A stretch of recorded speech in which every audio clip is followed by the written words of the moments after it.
Un saludo, bienvenidos a Mundo 2020, el programa de análisis de Cubavisión Internacional.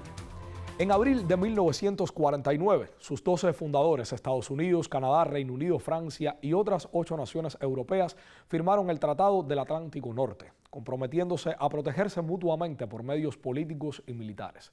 Desde entonces, la alianza ha crecido. Hoy cuenta con 32 miembros. Celebró sus 75 años en un contexto de tensión con Rusia y de expansión de sus fronteras. Al conmemorar la fecha en Bruselas, su secretario general dijo: «Hoy la OTAN es más grande, más fuerte y más unida que nunca». ¿Es realmente así? ¿O esto no es más que propaganda de cara a la próxima cumbre que será en Washington en julio de este año? ¿Será que realmente al indiscutible poderío de la alianza le sobrevuelan nuevos y enrarecidos desafíos? Bueno, le invito a compartir con nosotros esta media hora de análisis hoy con el especialista del Centro de Investigaciones de Política Internacional, Santiago Espinosa. Acompáñenos. Buenas, profesor. ¿Cómo está? Un placer estar aquí con usted en Mundo 2020. Coincidimos por primera vez, yo como conductor.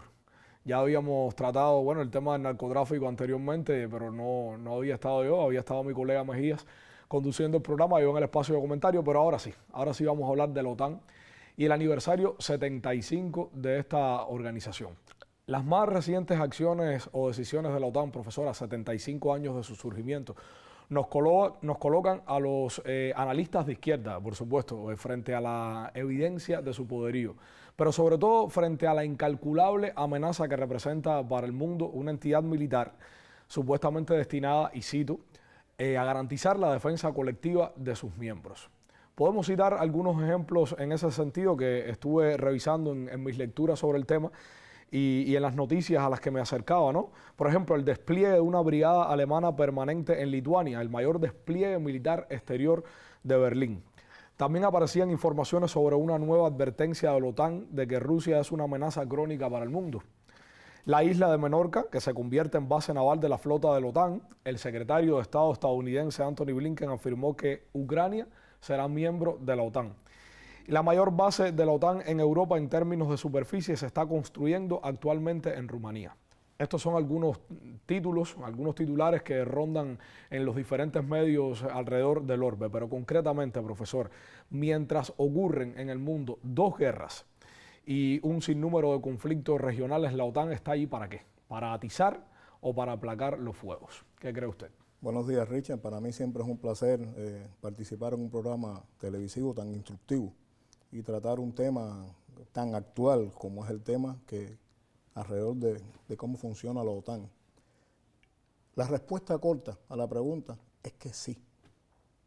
Instigado por su principal benefactor, que son los Estados Unidos de América, y su aliado más cercano, el Reino Unido de Gran Bretaña. Pero solamente no se puede quedar la respuesta en esa línea, ¿no? Sí. Hay que remitirnos un poquitico a la historia, cuando a partir de la firma del Tratado de Bruselas, a finales de la década del 40, sí, algunos países europeos que habían quedado devastados después de la Segunda Guerra Mundial, idearon crear una organización, entre ellos, que les permitiera defenderse sobre posibles agresiones externas. Lógicamente, Estados Unidos, que no pertenece a Europa, y ante el temor de que estos países pudieran integrar algún bloque militar fuera de su, pudiéramos decir, de su influencia, de su espectro de acción, idearon exacto, crear una organización belicista, militar, transatlántica. Y entonces surge la OTAN en el año 1949. La génesis de la OTAN allí. Es la génesis de la OTAN. Estados Unidos, Canadá, Reino Unido, Gran Bretaña, Francia, son los países los primeros que integraron la OTAN.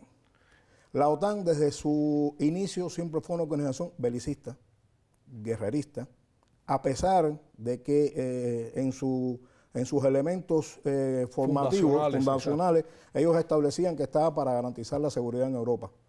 Pero eso era simplemente como un disfraz. Lo que había detrás de eso era el marcado carácter belicista que tenía la OTAN desde su inicio. Crear un anillo de hierro, un anillo de hierro alrededor de la Unión de Repúblicas Socialistas Soviéticas, Hay un elemento que hay que tener en cuenta. Se crea la OTAN y sin embargo el Pacto de Varsovia no existía. No existía, exactamente.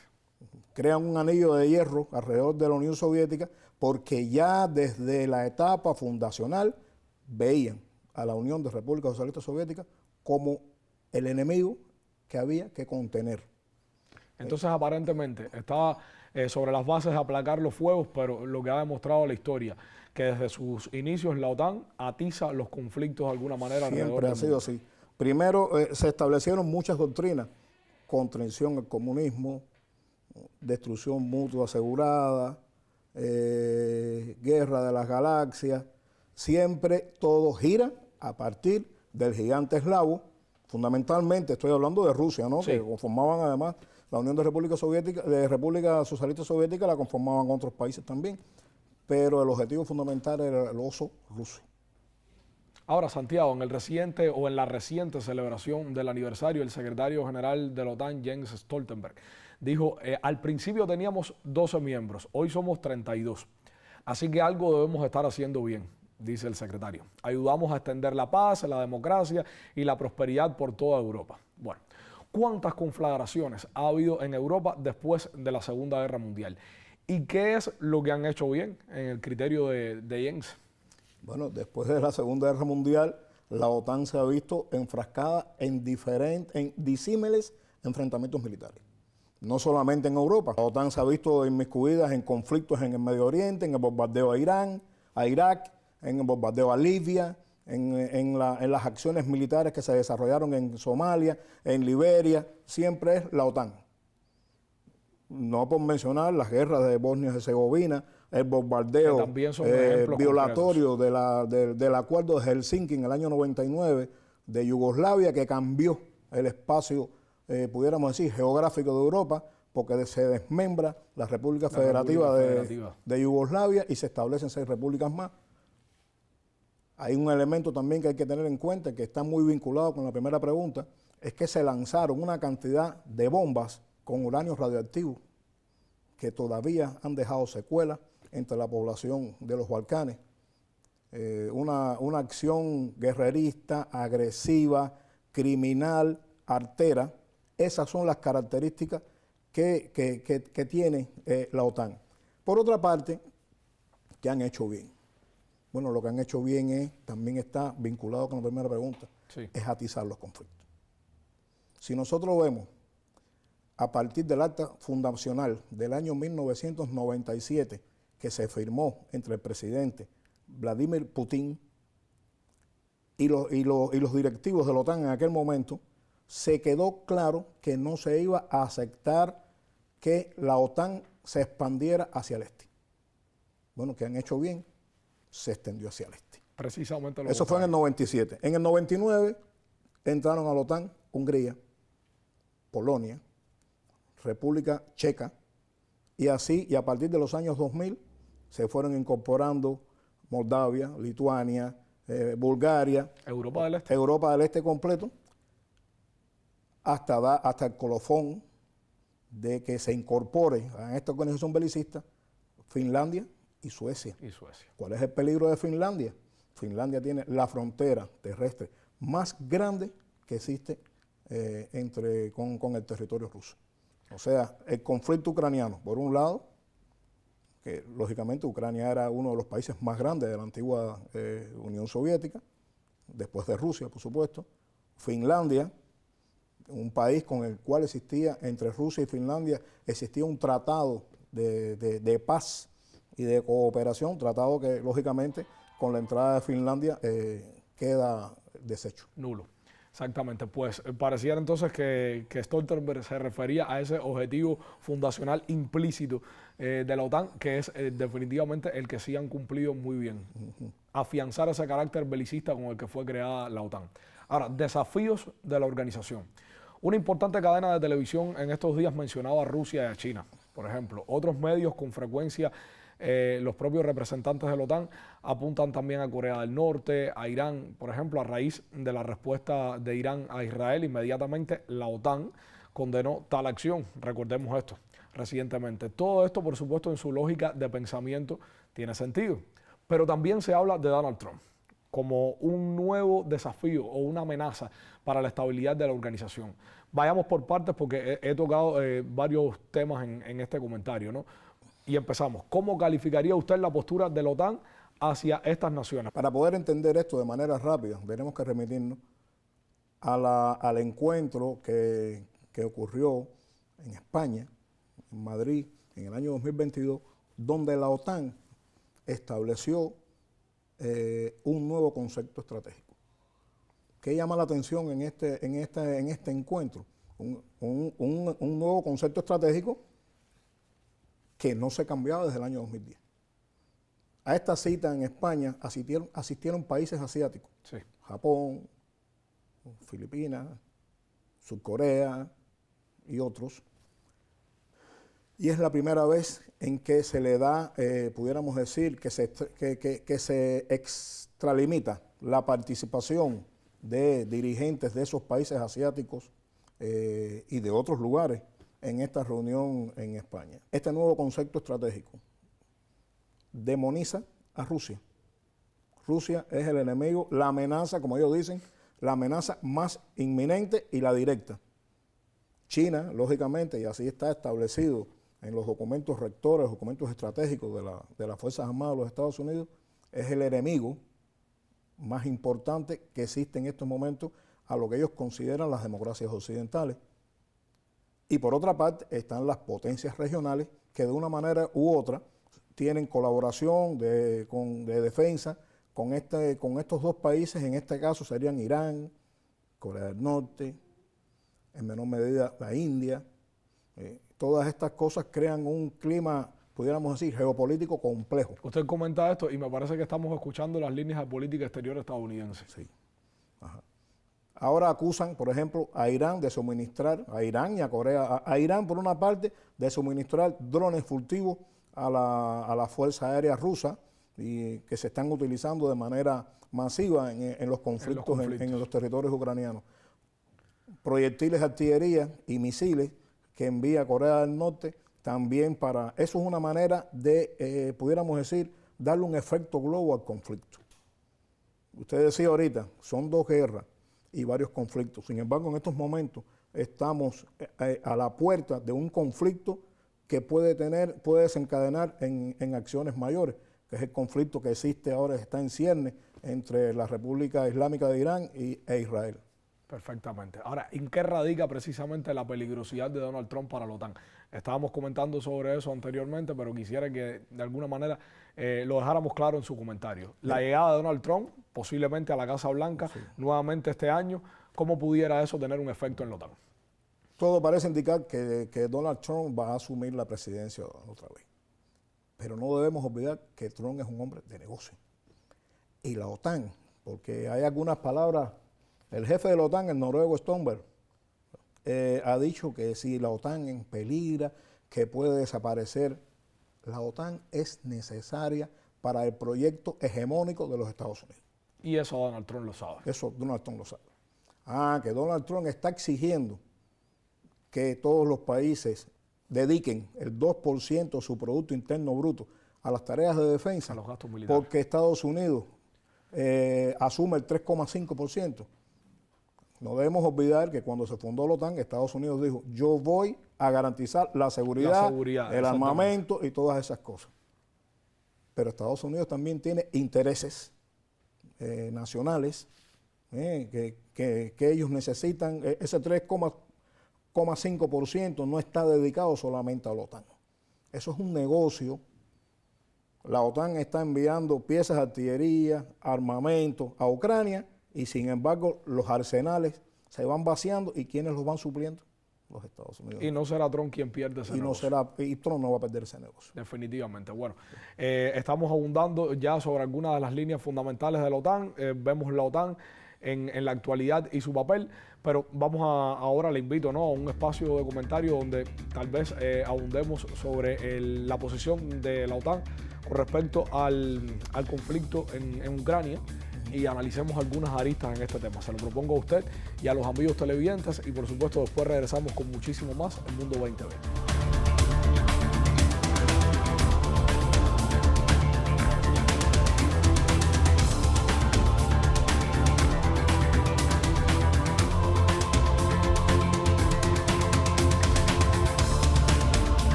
75 años de la OTAN. 3/4 de siglo para esta alianza militar que, según analistas, atraviesa un momento de dificultades e incertidumbre. Sobre algunas de las posturas en torno a la organización quiero compartir con ustedes en nuestro espacio Siempre con Mirada 2020. Y si vamos a hablar de la OTAN en la actualidad, es imposible no referirnos al conflicto en Ucrania. El presidente ucraniano Volodymyr Zelensky manifestó que su país puede ser derrotado si no recibe urgentemente la asistencia militar por $60.000 millones que el Congreso estadounidense sigue reteniendo. Un artículo de Infobae titulado 75 aniversario de la OTAN, coalición de enemigos, plantea un interrogante que les traigo para su valoración. ¿Hasta dónde el temor a una guerra con Rusia es real o está originado en una presión para que Estados Unidos se mantenga en la OTAN, aunque triunfe Trump? Es algo que demostrarán los hechos, se asegura en este material. El citado texto subraya que en los últimos días el gobierno ruso ha rechazado los comentarios de algunos líderes europeos, en especial del presidente francés Emmanuel Macron, contemplando la posibilidad de que se desplieguen tropas de la OTAN en territorio ucraniano. Y el texto menciona otra de las posturas defendidas por el Kremlin. El momento actual no contribuye en ningún caso a la seguridad, predictibilidad y estabilidad de la seguridad del continente. Al contrario, es un factor desestabilizador. Cabe señalar que la Alianza Militar Occidental, coincidiendo con el 75 aniversario de su creación, está realizando el ejercicio militar más grande desde la caída del muro de Berlín y lo hace en la región del Ártico, es decir, en su flanco norte. Participan decenas de miles de efectivos de más de la mitad de los 32 miembros de la OTAN y contemplan, por supuesto, a Rusia como el enemigo hipotético. En ese punto es válido recordar que sobre la cuestión ruso-ucraniana afloran divisiones al interior de la propia OTAN. Turquía y Hungría, por ejemplo, a los que se ha sumado Eslovaquia, no contemplan que sea inexorable la guerra con Rusia y no se muestran dispuestos a escalar el conflicto. Un problema para esta alianza que requiere unanimidad para la toma de decisiones. Mientras tanto, el secretario general de la OTAN, Jens Stoltenberg, sostiene que es urgente otorgar más apoyo a Ucrania, tanto financiero como militar. Sin embargo, el artículo de Infobae, bajo la firma de Rosendo Fraga, indica que el mismo Stoltenberg admitió que Ucrania debería hacer concesiones para alcanzar una negociación, algo que hasta ahora el presidente Zelensky sigue rechazando. También manifestó que Ucrania no integrará la OTAN por ahora y que la eventual incorporación se haría en el muy largo plazo, lo que en los hechos aleja la posibilidad de que la OTAN entre en guerra por este país. Pero al parecer Stoltenberg es alguien que con frecuencia dice y desdice, pues con motivo de la celebración de los 75 años en Bruselas dijo: Ucrania se convertirá en miembro de la OTAN. Es una cuestión de cuándo, no de si ocurrirá o no. Bueno, con estas ideas vuelvo con nuestro invitado para seguir analizando con Mirada 2020 a la OTAN en sus 75 años. Bueno, profesor, seguimos conversando con Mirada 2020 de la OTAN en el aniversario 75. He escuchado el comentario, algunas líneas que se defendían allí, bueno, también sacadas de las posturas que defienden distintos medios de comunicación, sobre todo con el conflicto en Ucrania. La OTAN anunció un récord de gasto militar para 2024. La organización exige a sus países miembros destinar al menos el 2% del Producto Interno Bruto a defensa, aunque, por ejemplo, el presidente polaco ha dicho que debería subirse esa cifra a un 3% aproximadamente. Pero los europeos en su conjunto se enfrentan a problemas muy específicos que ponen de alguna manera en riesgo esa aspiración, ¿no? Y estamos hablando de inflación, de vivienda, aumento del coste de vida. ¿Cómo entonces repercute en las sociedades europeas este asunto en particular? Yo te decía ahorita que todo es un negocio. Sí. Se le impusieron sanciones al gas ruso, que dicho sea de paso, garantizaba la calefacción fundamentalmente a una gran parte de Europa, y sin embargo Estados Unidos le propone a Europa venderle el gas a precios desorbitantes. Así mismo. El 2%, sí, cada país que integra la OTAN tiene un nivel de desarrollo diferente. España dice que nunca va a llegar al 2%. Lo creo. Porque no, que cada país tiene sus problemas internos. Pobreza, desigualdades. Hay un gran problema que no se habla en los medios televisivos o medios informativos, y es el problema migratorio de África Que hay países que están enfrentando eso de una manera, primero los utilizaban y ahora no los quieren y los quieren sacar fuera de su territorio. Europa tiene otros problemas. Exacto. Si también acudimos a la historia, la mayor parte de las guerras que han ocurrido en el mundo han ocurrido en el territorio europeo. Es más fácil incitar, mandar, empujar y decidir desde otra parte del Atlántico qué cosa es lo que tiene que hacer Europa. Habría que ver entonces si Estados Unidos de alguna manera está dispuesto a asumir, como lo ha hecho hasta ahora, ese gasto militar. Incluso hay países europeos que se opusieron a las sanciones contra Rusia porque pensaron que iban a debilitarlo. Pero es que a veces no tienen en cuenta que Rusia, además de ser el país más grande del mundo, es un país que tiene en su territorio las riquezas fundamentales o los recursos naturales que necesita para su desarrollo. Parece una paradoja. Me sancionan, exacto, pero mi economía crece, el Producto Interno Bruto crece, el comercio con China ha crecido de manera descomunal. Así es. ¿Entiendes? Y cuando los rusos dijeron, está bien, yo puedo seguir vendiendo el gas y el petróleo, pero me lo tienen que pagar en rublo. Entonces el valor del rublo sube.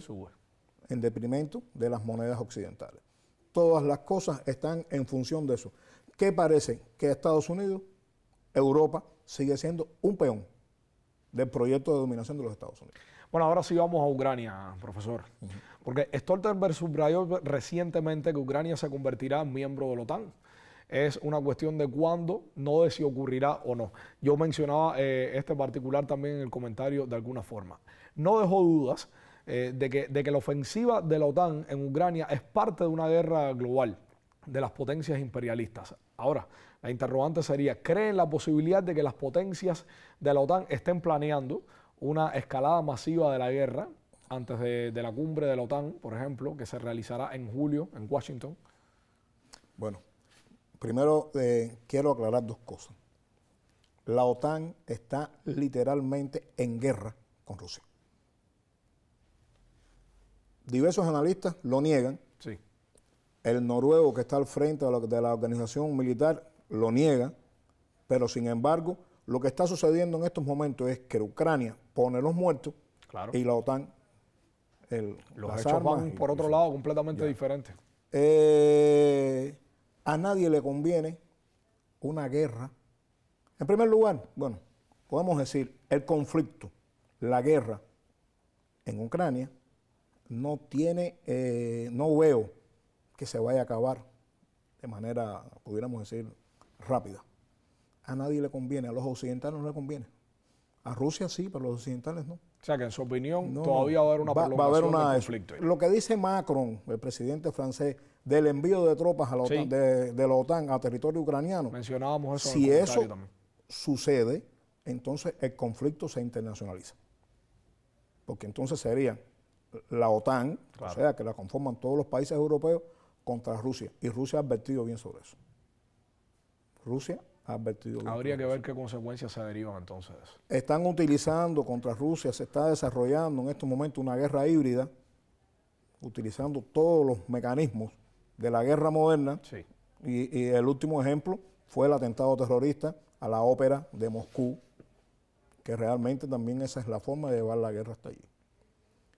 Yo pienso que hay que llegar a que debe primar el pensamiento y la cordura de evitar una conflagración que adquiera carácter internacional en torno al conflicto ruso-ucraniano.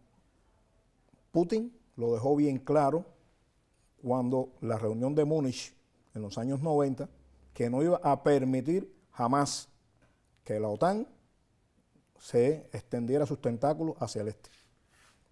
Ellos lo prometieron en la boca de la canciller Angela Merkel y ha sucedido todo lo contrario. Yo no veo cómo puede terminar esto. Ahora se suman otros conflictos que también pueden catalizar el intento y el hambre guerrerista de las potencias occidentales, que es el conflicto que está sucediendo entre la República Islámica de Irán e Israel, lógicamente alrededor de la Franja de Gaza, los conflictos en la China meridional.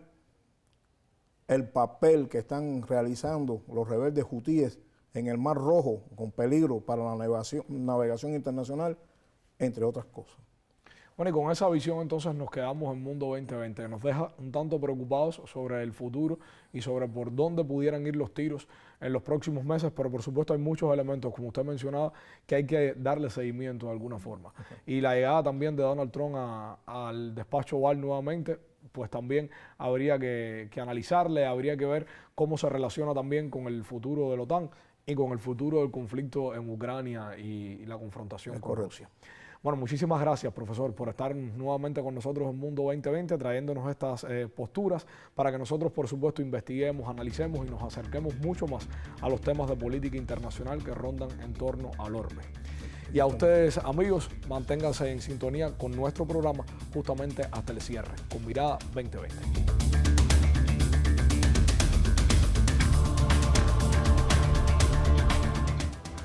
Amigos, hemos dedicado nuestro programa de hoy a un tema crucial, el peligro que representa para la humanidad una organización que durante 75 años se ha autodenominado como garante de paz y seguridad en Europa, la OTAN.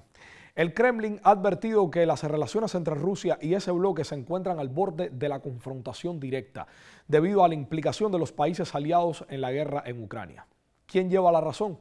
Quizás baste un solo elemento para responder: el historial de la OTAN en los últimos 75 años bajo el liderazgo de Estados Unidos. La alianza militar ha socavado la integridad territorial y la soberanía de innumerables países. Nosotros nos vemos la próxima semana aquí en Cubavisión Internacional.